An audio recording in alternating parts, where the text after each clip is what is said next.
BFM Business. Toute l'info éco et business à la mi-journée. 60 minutes business. Pauline Tadevin.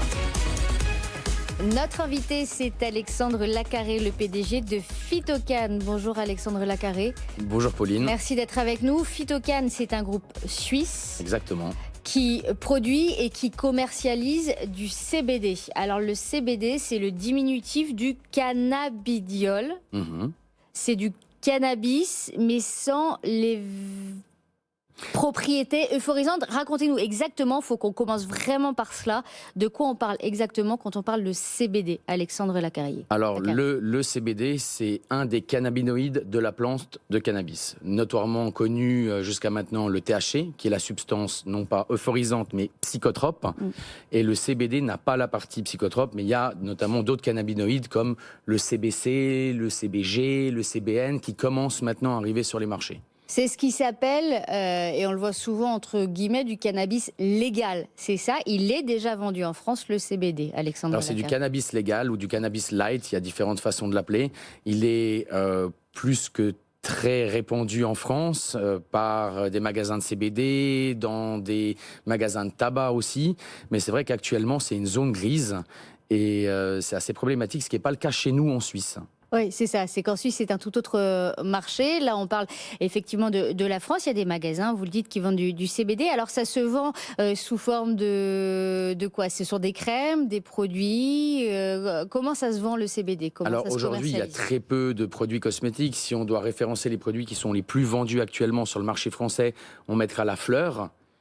Ensuite de ça, il y a le pollen, mais aussi beaucoup les huiles. Les personnes âgées se tournent aussi beaucoup sur les huiles pour aider à dormir et qui ont beaucoup de... Voilà, des vertus apaisantes, c'est ça? Voilà, il est commercialisé pour ses vertus apaisantes, le CBD. Et vous le produisez et vous le commercialisez effectivement en Suisse. Vous avez de grandes ambitions, une introduction en bourse sur le marché européen à venir prochainement. Prochainement, avant la fin de l'année, oui. Avant la fin de cette année 2021, Alexandre Lacarré.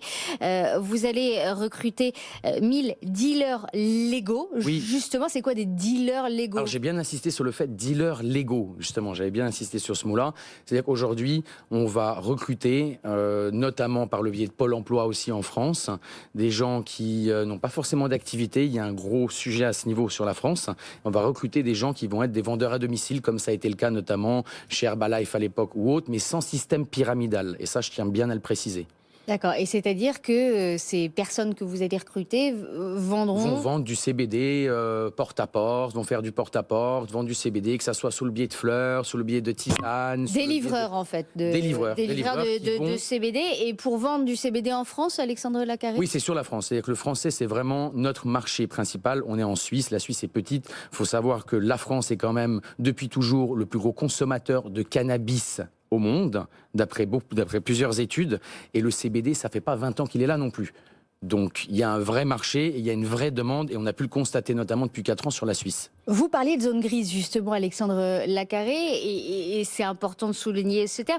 Il y a encore pas mal de débats autour de la légalisation du cannabis. Emmanuel Macron, il n'y a pas plus tard qu'une semaine, disait qu'il était hors de question de légaliser le cannabis.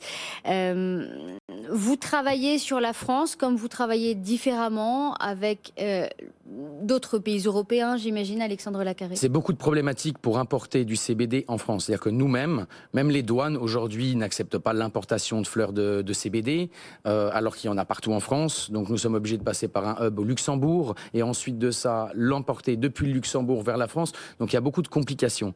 Et c'est vrai que la raison aujourd'hui de ma venue ici, je ne suis pas quelqu'un d'habitué des plateaux, jamais dans ma vie, mais c'est vrai que c'est de venir parler un petit peu, de venir dire tout haut, tout ce que tout le monde pense tout bas.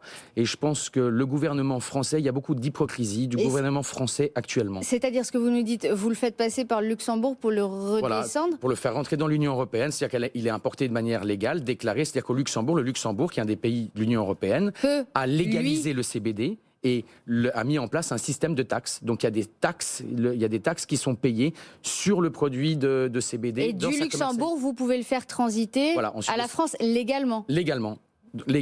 D'accord, ok. Et donc vous êtes obligé effectivement de passer par ces circonvolutions. C'est tout un process alors qu'on a nos frontières en direct avec la France.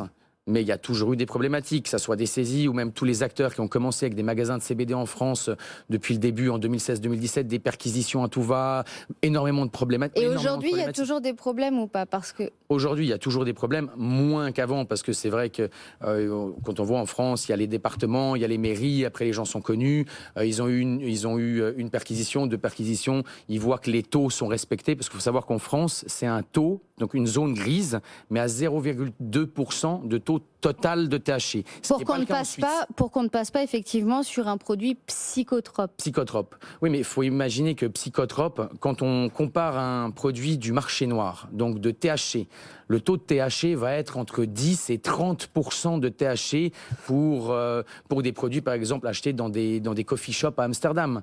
Que vous ayez 0,2, 0,3 aux États-Unis ou 1%, l'effet psychotrope n'est pas présent. Ouais. En tout cas, la loi pour l'instant en France, c'est vous pouvez vendre en dessous de 0,2. Alors, ce n'est pas une loi, c'est une zone grise. C'est-à-dire que la France était l'un des plus grands pays chanvriers au monde. On parle de catalogue européen pour les variétés, mais les catalogues européens, c'est pour produire de la fibre. C'est-à-dire que la France a depuis toujours produit de la fibre. Vous dites que c'est votre plus grand marché. La France, ça représente combien pour vous, en termes de chiffres? À poser des chiffres, c'est plusieurs milliards d'euros par année. Plusieurs milliards d'euros par année. D'accord. Et vous envisagez d'ouvrir, je le disais, des dizaines, plus de 100 magasins, c'est ça, en France? Nous avons plusieurs projets que nous allons lancer d'ici la fin de l'année importants. On va lancer le premier réseau de franchise à 0 pas de porte. On ne va pas demander d'argent aux gens pour acheter la marque et acheter l'enseigne. Nous allons lancer 100 sur la France notamment. Et ensuite de ça, il y a évidemment le plus gros réseau de dealers légaux en France, qui sont nos ambassadeurs qui vont faire du porte-à-porte, et aussi être de plus en plus présents sur la France avec nos marques. Et vous dites la zone grise parce que tout ça, vous pouvez le faire effectivement, c'est quand même permis de le faire, vous avez le droit de faire ça. C'est permis de le faire. Alexandre Lacarré, donc un marché qui s'ouvre à vous et vous reviendrez probablement en parler sur notre antenne dans les mois, dans les années qui viennent. Merci d'avoir été avec nous aujourd'hui, le patron de Phytocan. Merci d'avoir été avec nous sur BFM Business.